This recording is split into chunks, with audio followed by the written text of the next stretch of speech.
Hi hello friends, welcome back to Media Talks. நான் உங்கள் மௌனிகா.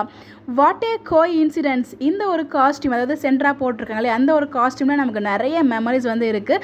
அந்த கோய் இன்சிடென்ட்ஸ் என்ன அப்படின்னு அந்த வீடியோவில் உங்களுக்கு கிளியராக புரியும். என்னென்னா, நீங்கள் பார்த்துட்டு இருக்கீங்களே ஒரு பிக்கு நான் ரவுண்ட் பண்ணி உங்களுக்கு மார்க் பண்ணி காமிச்சிருக்கேன் பாருங்கள். ஸோ அந்த ரவுண்ட் மார்க் வந்து என்னென்னு பார்த்தீங்கன்னா அவங்களோட காஸ்டியூம். அவங்க படுத்துருக்கும் போது லைட்டாக தான் அவங்களோட காஸ்டியூம் வந்து தெரியுது.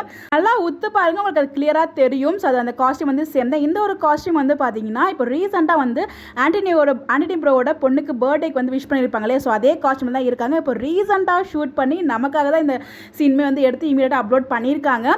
ஸோ இது வந்து பார்த்தீங்கன்னா நம்ம விஜய் பக்கத்தில் படுத்திருக்காரு. எனக்கு தெரிஞ்சு இது வந்து பார்த்தீங்கன்னா நம்ம விஜய் கிட்ட அவங்க உண்மையே சொல்கிறாங்க, ஹாஸ்பிட்டலில் படுத்துருக்க மாதிரி தான் இருக்குது. ஸோ ஹாஸ்பிட்டல் மேபி இந்த ஸ்கேனுக்கு வர சொல்லியிருப்பாங்க, 3 நாள் அங்கே டைம் கொடுத்துருக்காங்க. எனக்கு தெரிஞ்சு ஹாஸ்பிட்டல் போகும்போது விஜயை கூப்பிட்டு போயிட்டு ஸ்கேனையே காமிச்சிருவாங்களோ, இவங்க ரிவியல் பண்ணாமல் ஸ்கேனுக்கு கண்டிப்பாக நீங்கள் ஹஸ்பண்ட் கூட தான் வரணும் அப்படிங்கிற மாதிரி சொல்லியிருந்தாங்க. ஓகேங்களா, நம்ம காவேரி எதுவுமே சொல்லாமல் ஹாஸ்பிட்டலுக்கு வர சொல்லி நம்ம விஜய் வந்து டேரெக்டாக கூப்பிட்டு போயிட்டு அந்த ஸ்கேன் பண்ணுவாங்கள்ல அந்த ஒரு மொமெண்ட்டை காமிச்சதுக்கப்புறம் நம்ம விஜய் வந்து பார்த்திங்கன்னா அந்த மேலே படுத்துருக்க மாதிரி அந்த சீன், அதாவது பக்கத்தில் படுத்துருக்க மாதிரி ஒரு சீன் வந்து ஷூட் பண்ணியிருப்பாங்கன்னு நினைக்கிறேன். அதான் இருக்கும்னு எனக்கு தோணுது.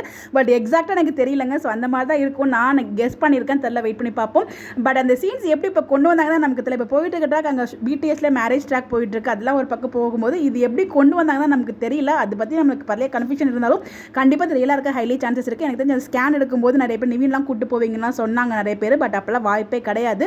கண்டிப்பாக விஜயை தான் கூட்டு போகிறாங்க. ஸோ அப்போ எடுத்த சீனாக தான் இது இருக்குன்னு நினைக்கிறேன். ஸோ அவங்க வாயில் சொல்கிறத விட இந்த ஸ்கேனை பார்க்கும்போது அந்த ஃபீலிங் இன்னும் ஒரு ஸ்பெஷலாக இருக்கும். ஸோ கண்டிப்பாக வந்து பார்த்தீங்கன்னா விஜய் வந்து வேறு லெவலில் வந்து ஃபீல் பண்ணுவார்.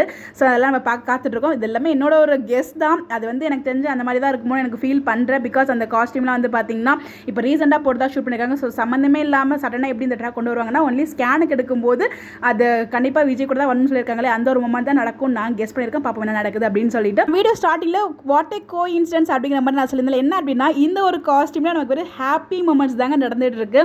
ஸோ எப்படி அந்த எல்லோ சுடிதாரில் ஒரு ஆக்சிடென்ட் நடந்துட்டு இருக்கோ அந்த மாதிரி இந்த ஒரு சுடிதாரில் நமக்கு வந்து பார்த்தீங்கன்னா ஒரு ஹாப்பி மொமெண்ட்ஸ். இது நம்மளால் மறக்கவே முடியாது. இந்த ஒரு காஸ்டியூம் நம்ம விஜய் வந்து பார்த்தீங்கன்னா மிட் நைட்டில் அந்த அவங்களோட பர்த்டே சர்ப்ரைஸ்க்காக கூட்டு போவாங்க இல்லையா, அந்த ரோட் சீன், அதுக்கப்புறம் தான் அவங்களோட லைஃபையுமே ஸ்டார்ட் பண்ணுவாங்க. ஸோ அதே மாதிரி தான் வந்து பார்த்தீங்கன்னா அதே சுடிதாரில் இங்கே நமக்கு அந்த மாதிரி ஒரு சீன் கொடுத்தா எப்படி இருக்கும். பட் அந்த சீன் தான் கொடுப்பாங்கன்னு நமக்கு தெரியல. பட் ஆனால் ஒரு ஹாப்பி மொமெண்ட்ஸ்க்கான சீன் வந்து இந்த ஒரு காஸ்டியூமில் இருக்குது.